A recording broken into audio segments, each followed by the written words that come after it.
Here we are trying to make a compass by using water and needle. We first throw the needle into the water, then by using magnet we are going to bring needle to the surface, and surface tension will hold the needle in that position. I hope we will be successful. Wow. Try one more time.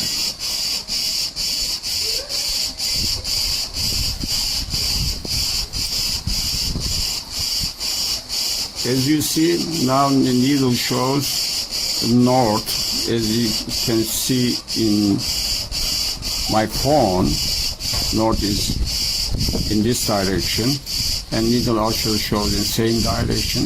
If we bring magnet closer, and we can see both of them will begin to change position.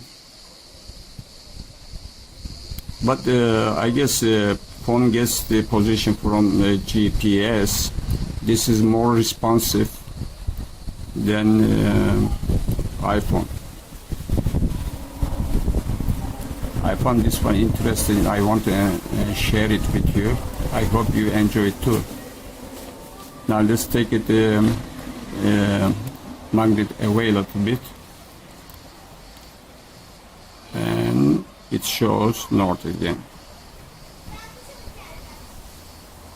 Okay. My friend is just playing with needle.